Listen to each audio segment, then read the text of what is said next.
రజక సోదరులందరికీ నమస్కారం. నేను మీ గోపి రజక, తెలంగాణ రజక రిజర్వేషన్ సమితి రాష్ట్ర అధ్యక్షుడిని. అయితే ఎస్సీలోనే రజకుల అభివృద్ధి సాధ్యమనేది మనం చాలా రోజుల నుంచి చెప్పుకుంటూ వస్తున్నాం. ఇప్పటికీ 79 సంవత్సరాలు స్వతంత్ర భారతదేశంలో మనము ఎస్సీలో లేకపోవడం వలన మరి ఏమేమి నష్టపోయాం. కాబట్టి ఎస్సీతోనే రజకులకు అభివృద్ధి సాధ్యమవుతుందని చెప్పి ఎస్సీ కోసం నిర్విరామంగా 2017 నుంచి అనగా 9 సంవత్సరాల నుండి మరి ఎస్సీ ఉద్యమంలో భుజాన ఎత్తుకొని రాష్ట్రం మొత్తం తిరిగి ప్రతి మండలం ప్రతి గ్రామాన్ని తిరిగి 41,000 మందిని సమకూర్చుకున్నటువంటి తెలంగాణ రజక సమితి మరి 98 మంది రాష్ట్ర కమిటీ 8 విభాగాలు పనిచేస్తూ ఎస్సీ కోసం నిర్విరామంగా పనిచేస్తున్నటువంటి తెలంగాణ రజక రిజర్వేషన్ సమితి క్యాడర్కి ప్రతి ఒక్కరికి మీ శ్రమకు నేను శిరస్సు వంచి నమస్కారాలు తెలియజేసుకుంటున్నాను. మరి ఎస్సీలో చేరితే 19 నియోజకవర్గాల్లో మనము రాజకీయంగా పోటీ చేసే అవకాశం ఉంటుంది. ఎస్సీలో మనం ఉంటే మరి అట్రాసిటీ ఈరోజు మహిళలు ఎంతోమంది ఇప్పటికీ బట్టలు ఉతకడానికి వేరే ఇంట్లోకి పోతున్నాం. అక్కడ ఎన్నో హత్యలు అత్యాచారాలు అవమానాలు మన స్త్రీలు ఎదుర్కొంటున్నారు. ఒకవేళ మనం ఎస్సీలో చేరితే మన స్త్రీలకు ఒక రక్షణ ఉంటుంది, అట్రాసిటీ అనేది దాంతో ఒక రక్షణ ఉంటుందని చెప్పి మరి కాబట్టి ఎస్సీతోనే మనం అభివృద్ధి సాధ్యమవుతుందని చెప్పి సందర్భం తెలియజేసుకుంటున్నాం. అదేవిధంగా ఎస్సీలో ఉండడం వలన మనకు ఉద్యోగం రావడం త్వరితగతిన మరి ప్రమోషన్స్ కూడా రావడం అనేది సాధ్యమవుతుంది. ఈ విషయం మూడో విషయం. అయితే నాలుగో విషయం, ఇప్పుడు రాసినటువంటి ఐఐటి జేఈ మెయిన్స్ కానీ లేకపోతే నీట్ కానీ ఇతరత్ర కాంపిటేటివ్ ఎగ్జామ్స్ ఐఏఎస్ ఐపీఎస్ ఇతరత్ర కాంపిటేటివ్ ఎగ్జామ్స్లో మనకు మరి ఎస్సీలో ఉంటే మనము రాయితీ ఉంటుంది, ఎంట్రన్స్ ఫీజులో రాయితీ ఉంటుంది. అదేవిధంగా మరి ఎస్సీలో ఉంటే ఉద్యోగ రాత పరీక్షల్లో వయసు కూడా పెంపు ఉంటుంది. ఇప్పుడు డిఎస్సి రాస్తే బీసీలో ఉంటే 47 సంవత్సరాల వరకు ఉంది. అదే ఎస్సీలో ఉంటే 49 సంవత్సరాల వరకు ఉంటుంది. అంటే వయస్సు సడలింపు అనేది ఎస్సీలో ఉంటే సడలింపు ఉంటుంది అని చెప్పి సందర్భం తీసుకుంటాం. అదేవిధంగా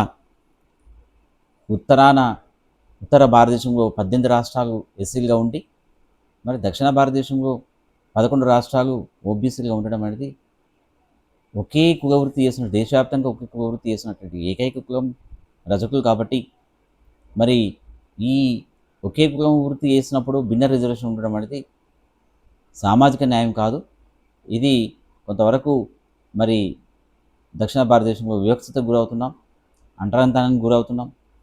ఇప్పటికీ గ్రామాల్లో మన పైన దాడులు జరగడం, భూ కబ్జాలు చేయడం, ఇట్లా అనేకమైనటువంటి హింసాత్మకమైనటువంటి మరి ఘటనలు జరుగుతున్నటువంటి సంఘటనలు మనం ఈ మధ్యన చూసాం. కుమ్మెర బాధితులు కావచ్చు, ఖమ్మం కావచ్చు, మొన్న మరి షాబాద్ కావచ్చు. ఈ విధంగా మన పైన ఎన్నో హత్యలు అత్యాచారాలు మరి అట్రాసిటీ లేకపోవడం వలన మరి మహిళల పైన అనేకమైనటువంటి హింసాత్మకమైనటువంటి ధోరణులు ఈరోజు మరి మన పైన జరుగుతున్నటువంటి విషయం మనము ఈ సంఘటనల ద్వారా తెలుసుకోవచ్చు. ఇకపోతే ఎంపీలు కానీ పిహెచ్డీ కానీ ఇతరత్ర ఏదైనా ఉన్నత చదువులు చదువుతున్నప్పుడు ఎస్సీలో ఉంటే మనకు ఫెలోషిప్ వచ్చే అవకాశం ఉంటుంది. కాబట్టి ఫెలోషిప్ కూడా మనం నష్టపోతున్నాం. ఇకపోతే విదేశీ విద్యలో ప్రోత్సాహకాలు ఉంటాయి. విదేశీ విద్యలు మరి మనము వేరే దేశంకు చదువుకోవాలనుకున్నప్పుడు ఎస్సీలో ఉంటే మనకు అక్కడ విదేశీ విద్యా ప్రోత్సాహకం అనేది ఉంటుంది. అదేవిధంగా ఎస్సీలో ఉంటే 3 ఎకరాల భూమి మరి వచ్చే అవకాశం ఉంటుంది. మరి అందరికి వస్తుందంటే వచ్చిన కొంతవరకైనా చాలామందికి ఎస్సీగా ఉండడం వలన మన రజకులకు కొంతమందికి మరి 3 ఎకరాల భూమి ఇచ్చే అవకాశం ఉంటుంది అని చెప్పి తెలియజేసుకుంటున్నాం. ఎస్సీలో మరి దళిత బంధు లాంటి అనేక పథకాలు మనం మొన్న కేసీఆర్ ప్రభుత్వం దళితులకు 10 లక్షల రూపాయలు ఇచ్చి వారిని ప్రోత్సహించినటువంటి సందర్భం మనం చూసాం. కాబట్టి ఎస్సీలో ఉండడం వలన ఈ దళిత బంధు కూడా వచ్చే అవకాశం ఉంటుంది. బీసీ ఏగా ఉంటే ఇంతవరకు మనకు బీసీ బంధు అనేది రాలేదు. కాబట్టి దళిత బంధు వచ్చే అవకాశం ఉంటుంది ఎస్సీగా ఉండడం వలన. కాబట్టి అదేవిధంగా ఎస్సీలో ఉండడం వలన ఎస్సీ కార్పొరేషన్ ద్వారా ప్రతి సంవత్సరం మరి బడ్జెట్ కేటాయించి కేంద్ర రాష్ట్ర ప్రభుత్వాలు బడ్జెట్ కేటాయించి మనకు మరి లోన్లు ఇచ్చే అవకాశం ఉంటుంది. ఆర్థికంగా వెసులుబాటు ఉంటుంది. మరి ఆర్థిక ప్రోత్సాహకాలు ఉంటాయి. ఎస్సీలో ఉండడం వలన మనకి ఏదైనా అన్యాయం జరిగితే, ఏదైనా మన పైన దాడులు జరిగితే మరి అక్కడ ఒక కమిషన్ ఉంటుంది, ఎస్సీ కమిషన్. ఆ కమిషన్ వచ్చి మన న్యాయ విచారణ చేసి మనకు న్యాయం చేసే దిశగా వారు ఎస్సీ కమిషన్ పనిచేస్తుంది. మరి బీసీ ఏగా ఉంటే మనకి ఏ కమిషన్, బీసీ కమిషన్ ఉంది కానీ ఏ రోజు కూడా మరి వారు న్యాయ విచారణ చేసినటువంటి సందర్భాలు మనం చూడలేదు. కాబట్టి ఎస్సీ కమిషను మరి ఎస్సీలకు జరిగినటువంటి అన్యాయపైన ఎస్సీ కమిషన్ వచ్చి న్యాయ విచారణ చేసి బాధితులకు న్యాయం చేసే దిశగా వారు మరి ఎవరైతే నిందితులు ఉంటారో వాళ్ళని శిక్షించే దిశగా మరి వారు కారు కమిషన్ పనిచేస్తుంది. ఈ విధంగా ఎస్సీగా ఉండడం వలన అనేకమైనటువంటి లబ్ధులు పొందే అవకాశం ఉంటుంది. కాబట్టి ఈ 78 సంవత్సరాలు జరుగుతున్నటువంటి ఈ పోరాటంలో మరి మన వారు, మేము ఇంతకుముందు ఉన్నటువంటి మరి అనేక మంది నాయకులు ఎస్సీ కోసం కొట్లాడి, ఎస్సీ కోసం అహర్నిశలు పనిచేసి, ఎస్సీ కావాలి, ఎస్సీ అవుతేనే మనం అభివృద్ధి చెందుతాం. ఉత్తర భారతదేశంలో 18 రాష్ట్రాలు రజకులు ఎస్సీలుగా ఉండి, మేము ఆ 18 రాష్ట్రాలు తిరిగినప్పుడు అనేకమైనటువంటి సంక్షేమ పథకాలు పొందుతూ, జాబులు పొందుతూ, రాజకీయంగా మరి ముందంజలో వారు ఉన్నారు. దక్షిణ భారతదేశంలో ఏదైతే ఓబీసీలుగా ఉన్నామో, ఆ రాష్ట్రాలు మేము 11 రాష్ట్రాలు తిరిగాం, చూసాం. మన రాష్ట్రంలో ఏ విధంగా అయితే ఎదుర్కొంటున్నామో, ఏ విధంగా అభివృద్ధి లేదు, మరి రాజకీయంగా ఎదగట్లేదు, విద్యాపరంగా ముందుకు పోవట్లేదు, సామాజికంగా మరి న్యాయం జరగట్లేదు. కాబట్టి మరి దక్షిణ భారతదేశంలో ఉన్న 11 రాష్ట్రాలు ఈ వివక్షతకు గురవుతుంది. మరి కాబట్టి మనం ఎస్సీ కోసం నేటి యువత ఆలోచన చేసి మరి ఆ దిశగా యువత కూడా ఉద్యమంలో భాగస్వాములు కావాలి.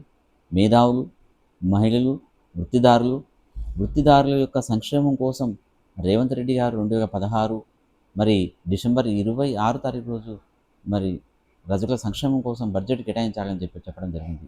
ఎస్సీలు చేర్చాలని కూడా చెప్పడం జరిగింది. డీకే అరుణ కూడా చెప్పడం జరిగింది.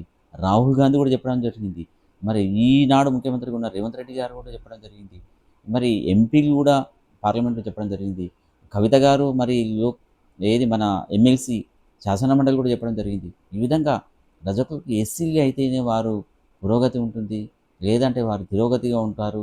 నేటి సమాజం కూడా వారు ఇంకా ఇప్పటికీ వివక్షకు గురవుతున్నారని చెప్పి ఆలోచన చేసుకుంటూ మరి బీజేపీ తన బడ్జెట్ మేనిఫెస్టో కూడా 2018లో పెట్టడం జరిగింది. మా ప్రభుత్వం కానీ ఇక్కడికి వస్తే 2018లో వారు మేనిఫెస్టో కూడా పెట్టడం జరిగింది. మా ప్రభుత్వం వస్తే ఖచ్చితంగా రజకులను ఎస్సీ జాబితా చేరుస్తామని. కాబట్టి నాడు ఇందిరాగాంధీ 56/1984 ఆర్డినెన్స్ ద్వారా ఈ దేశంలో ఉన్నటువంటి దోబీలందరూ మరి ఎస్సీలో చేరవచ్చు అని చెప్పడం జరిగింది. కానీ దక్షిణ భారతదేశం కొంత అవగాహన లేకపోవడం వలన ఎస్సీలో చేరలేకపోయారు. కాబట్టి ఇప్పుడైనా రేవంత్ రెడ్డి గారు ఆలోచన చేసి మమ్మల్ని ఎస్సీలో చేరుస్తారని ప్రగాఢ విశ్వాసం వారిపైన ఉంది. కాబట్టి ఈ అసెంబ్లీ సమావేశాల్లో మరి ఈ విషయాన్ని మేము చేసిన పోరాటాన్ని గుర్తించి తప్పకుండా వారు చేరుస్తారనే ప్రగాఢ విశ్వాసం వారిపైన ఉంది. కాబట్టి మరి ఆలోచన చేయాలి. మరి ప్రతిపక్షం కూడా దీనిపైన లేవనెత్తాలి. అసెంబ్లీలో, శాసనమండలిలో మరి మాకు న్యాయం చేసే దిశగా ప్రభుత్వాలు, ప్రతిపక్షాలు పనిచేయాలని ఈ సందర్భంగా తెలియజేసుకుంటూ మరి